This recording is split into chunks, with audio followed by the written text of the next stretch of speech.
I opened the email at 11:51 p.m. It was from my brother Brandon. Subject line, wedding attendance requirements.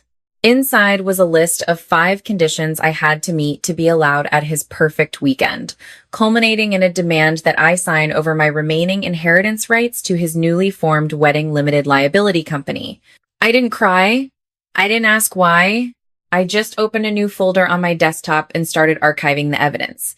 Anger wasn't loud this time, it was clinical. Drop a comment and let me know where you're listening from and what time it is for you right now. I'd love to know who's part of our community. I pulled up my financial ledgers and began tracing every dollar, every signature, and every contract tying my name to Brandon's. For 29 years, I had been the silent investor in my parents' version of a family. They didn't see me as a daughter, they saw me as a balance sheet that always paid out. Every time Brandon launched a new doomed startup, I was the one expected to provide the seed capital. When my parents wanted to spend 3 weeks touring Europe, it was my savings account that took the hit. I had viewed my family affection as a duty, but now I realized it had been a subscription with me footing the bill. I had been their emergency fund, entirely liquid and completely taken for granted. People often wonder how a family can be so consistently cruel over such a long period of time, how they can systematically drain one person without an ounce of guilt. It happens through the trap of cruel normalization, a psychological mechanism where abusive behavior becomes the accepted baseline. The first time they ask for an unreasonable sacrifice, they might feel a twinge of hesitation, but when you comply, you lower the bar for respect. Slowly, your sacrifices are no longer viewed as favors. They are viewed as obligations. They had successfully normalized their exploitation to the point where demanding my inheritance for a wedding seemed completely logical to them. This mechanism explains the psychology behind their actions. They weren't acting out of sudden malice, but operating within a system of cruelty that had been normalized over decades. I traced the history of his failures. There was the tech company that folded after 6 months, costing me $45,000. There was the real estate venture that never closed a single property, eating up another $30,000. My parents had always framed these massive losses as essential investments in our family, expertly gaslighting me into believing that my refusal to pay would mean I was a terrible, unsupportive sister. They weaponized the concept of family loyalty to ensure I never closed my wallet. But looking at the glowing screen now, the ledger was glaringly clear. The trap of normalization had blinded me for years, but Brandon's brazen demand to sign away my inheritance was the ultimate wake-up call. It broke the spell completely. I finally saw them for exactly what they were, toxic liabilities. And as a professional risk manager, I knew exactly how to neutralize a liability. I had spent my entire adult life trying to buy my way into their affection. But looking at Brandon's email, the balance finally tipped. I rubbed my eyes trying to summon regret, but there was only clarity. This wasn't a breakdown. It was an audit. I was done being the sacrificial lamb for their financial mismanagement. I refused to let my future be leveraged to fund Brandon's ego. The emotional bankruptcy of this family was complete, and I was officially closing their accounts. I didn't feel sadness, panic, or despair. Those are emotions for people who still hope for a return on their investment. I only felt precision. The clock struck midnight. Conflict initiated at 11:51, and by 12 o'clock, my retaliation had officially begun. The next morning at exactly 8 a.m., I sat in the sleek glass office of my corporate attorney, Julia. I didn't arrive with tear-stained tissues or a shaking voice. I arrived with a meticulously organized binder of printed financial records. As a risk manager, my job is to identify vulnerabilities, quantify exposure, and execute mitigation strategies. Brandon had always been a vulnerability, but overnight, my investigation had revealed that he was a catastrophic threat. While tracing the limited liability company documents he had sent me in his email, I accessed my personal and business credit reports. What I found wasn't just entitlement, it was a felony. Brandon had forged my signature on a commercial credit line worth $235,000. He had exploited a loophole in the bank's digital verification system by compromising my account credentials and colluding with an internal loan officer to bypass the in-person notary requirement. He knew exactly which security protocols to override. The loan officer he compromised was facing severe financial distress, making them a desperate accomplice who prioritized a kickback over strict compliance with federal notary and verification standards. He had used my pristine credit score, my job title, and my assets as collateral to secure funding for a lifestyle he could never afford on his own. He had maxed out every cent of that limit in under 180 days. He drained it completely, I told Julia, sliding the highlighted bank statements across her pristine desk. $235,000, fully drawn over the last 6 months, spent on deposits for destination resorts, private charter flights, and custom floral arrangements. Julia, calm and strategic, adjusted her glasses and reviewed the documents. She didn't offer empty platitudes or emotional comfort. We were two professionals conducting an autopsy on a crime scene. The signature on the guarantee is a digital forgery, I continued, my voice entirely devoid of inflection. The internet protocol address used to sign the documents matches the geolocation of Brandon's apartment. He routed the funds through 3 different shell accounts, but the final destination is a joint account held by him and his bride-to-be, Olivia. I wasn't going to engage in emotional arguments or family screaming matches. Those tactics were for amateurs. I was building an airtight, irrefutable chain of evidence. Julia looked up, her expression sharp. We can file a police report today, she said. This is wire fraud and identity theft. I shook my head slowly. Not yet. If I strike now, he'll scramble. He'll claim it was a misunderstanding. My parents will mortgage their house to cover his tracks, and they will drag this out into a messy family feud. I didn't want a feud. I wanted an execution. We wait. I instructed her. We gather every single transaction record.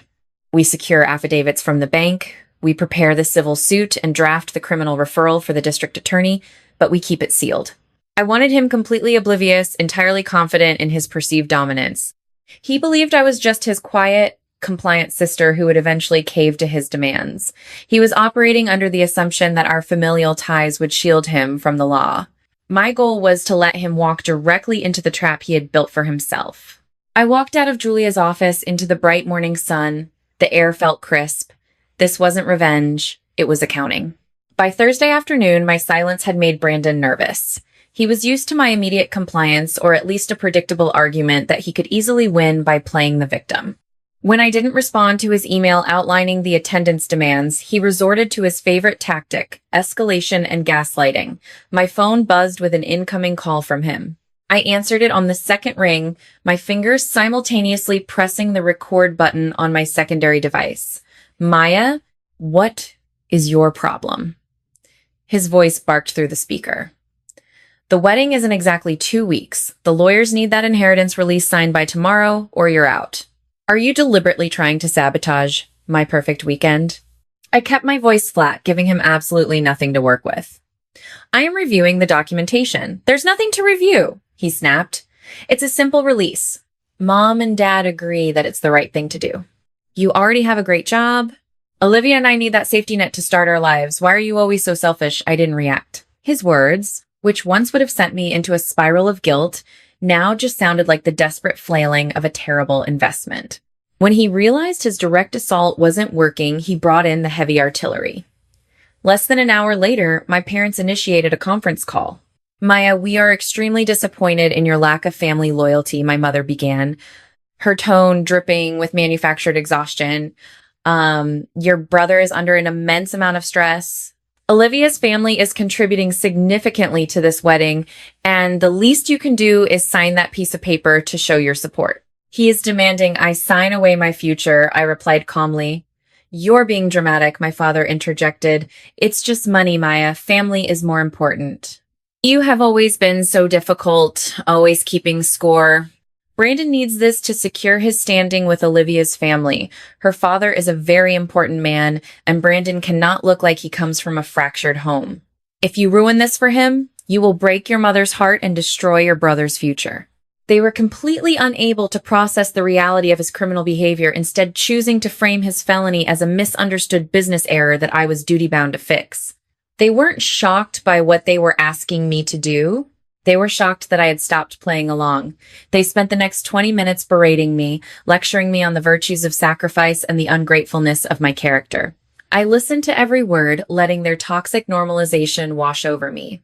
They gaslit me, insisting that my refusal to be extorted was a sign of my fundamental brokenness. I didn't argue. I didn't defend myself.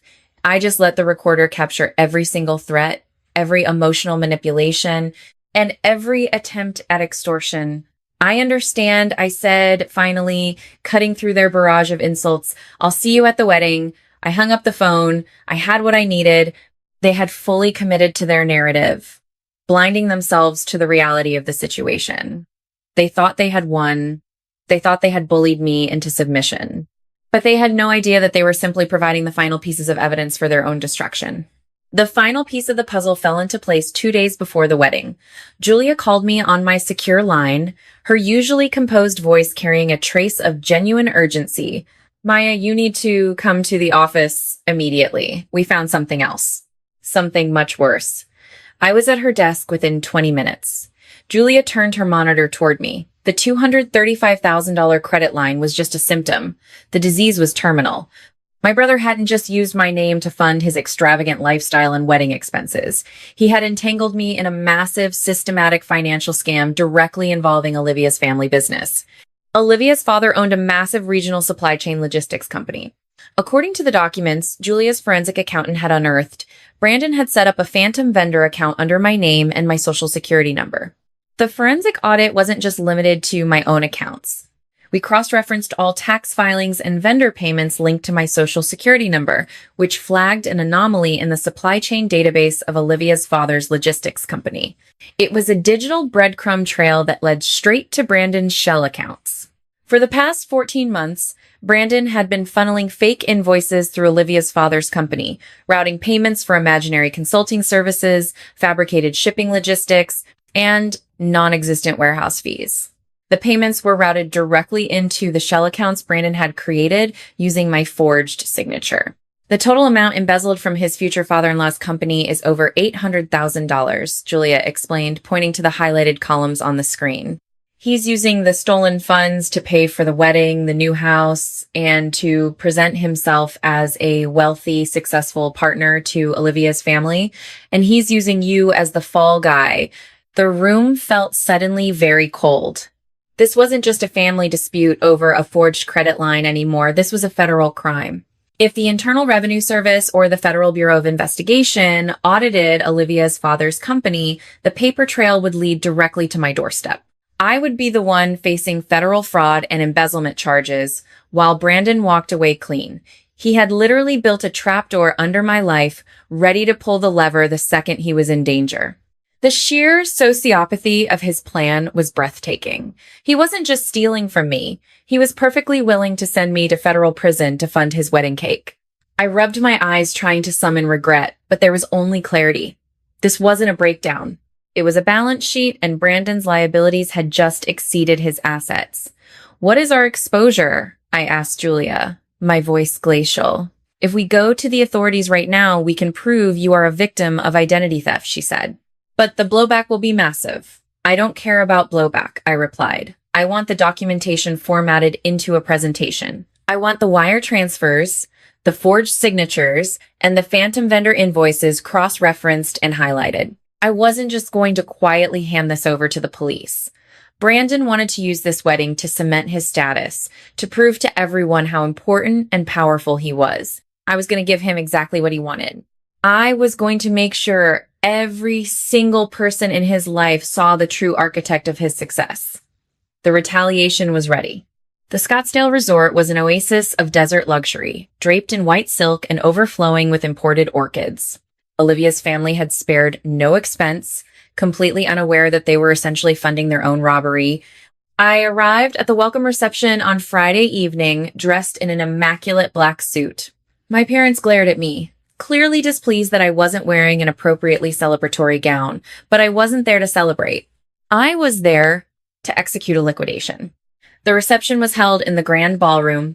Brandon was holding court near the bar, sipping a custom cocktail, looking every bit the wealthy, successful groom. Olivia hung on his arm, her status-obsessed smile firmly in place. I walked directly to the center of the room carrying a sleek silver box. Brandon, I said, my voice projecting clearly over the ambient music. I brought your wedding gift. The string quartet abruptly stopped playing. The low hum of polite conversation around the room died down as hundreds of wealthy guests turned to watch. Brandon smirked, assuming I had caved to his demands. Finally decided to be a team player, Maya? He asked, taking the box. Open it, I instructed. He untied the ribbon and lifted the lid.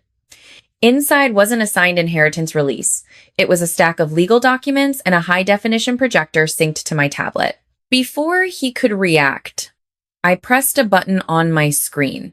The wall behind him illuminated with a massive projection of the forged $235,000 credit line. What is this? My father demanded, stepping forward. This is accounting, I said. I swiped to the next slide. This is a record of Brandon forging my signature to secure a commercial credit line. But that's just the appetizer. I swiped again. The screen filled with the phantom vendor invoices and the wire transfers directly linking Brandon to the embezzlement from Olivia's family business. I turned to Olivia's father, who was staring at the screen in horror. For the past 14 months, Brandon has stolen over $800,000 from your company, sir. He used my stolen identity to do it, and he used your money to pay for this exact party. The silence in the room was absolute, suffocating. Brandon dropped the silver box, his face draining of color. She's lying, he stammered, panic finally cracking his facade. It's a fake. The police are outside reviewing the original affidavits right now, I stated clinically. I had arranged for a private process server and law enforcement presence to be on standby nearby the moment the legal threshold for fraud was confirmed, ensuring an immediate transition from disclosure to arrest. When stripped of financial backing, the upper class falls hard. The illusion of power of an empty wallet is a psychological phenomenon where individuals build their entire identity and social standing on wealth. When that wealth is exposed as a fraud, they possess no internal character to sustain them, resulting in an immediate and total psychological collapse. Brandon had no real power, only the illusion of it. And the moment his wallet was revealed to be empty and stolen, his entire social facade disintegrated. Olivia didn't scream. She simply went ghost white and stepped back, her hand trembling as she realized the man she intended to marry was a complete stranger built on a foundation of fraud. Her father was already on his phone, dialing his lawyers. My parents stood paralyzed, watching their golden child's life unravel instantly. They weren't shocked by what he had done. They were shocked that I had stopped playing along. I turned on my heel and walked out of the ballroom, leaving the authorities to clean up the mess. The dismantling of Brandon's life was swift and absolute. He was arrested in the polished marble lobby of the Scottsdale Resort before the string quartet could even pack up their instruments. The legal proceedings that followed over the next several months were merciless and clinical. Olivia's family filed a massive civil suit, tearing apart his finances, while the district attorney indicted him on 22 counts of wire fraud, embezzlement, and aggravated identity theft. Every single one of his remaining assets, the luxury vehicles, the designer watches, the joint accounts he had fraudulently inflated were seized and liquidated by the authorities to pay back a fraction of what he had stolen. He was completely socially and professionally ostracized. My parents tried desperately to intervene. They showed up at my office building, begging me to drop my portion of the charges to show some semblance of family leniency. They pleaded that he was sick and needed help, not a prison sentence, but I established an impenetrable perimeter. I didn't engage. I didn't argue. I simply changed my phone number, blocked their email addresses, and had Julia send them a formal cease and desist order. I had successfully excised the toxic liabilities from my life, and I refused to let them reinfect my ecosystem. Walking into my quiet, secure apartment a month later, I finally felt the heavy, suffocating tension leave my shoulders. I was free from the shadow of my brother's lies and the crushing, relentless weight of my parents' conditional love. The balance sheet of my life was finally in the black, and the future was entirely mine to underwrite. I sat by the window, watching the city lights flicker to life, and for the first time in years, the cold, calculating armor I had been forced to wear began to soften. I've come to realize that healing doesn't look like a tearful apology from the people who broke you. It looks like the profound peace you build when you stop expecting one. Forgiveness isn't always for the other person. Sometimes it's the only way to set yourself free. And sometimes that forgiveness simply means forgiving yourself for letting them use you for so long. To anyone out there listening to this, I want to offer a letter to those who always feel on the edges. If you have spent your life being treated as an option, a silent emergency fund, or an afterthought by the very people who are supposed to love you most, please hear this. Your worth is not defined by your utility to others. You are not a transaction, and you do not have to earn your right to exist by bleeding yourself dry for people who will not even offer you a bandage. Walking away from your own family is the hardest boundary you will ever draw, but sometimes the greatest act of self-respect is closing the door on the people who refuse to see your humanity. You are allowed to cut ties. You are allowed to protect your future. You are allowed to step out of the margins and stop being the collateral damage in someone else's story. Have you ever had to cut ties with someone toxic to save your own future? Your story might be the spark someone else needs. Share it in the comments, and don't forget to subscribe for more lessons in setting boundaries.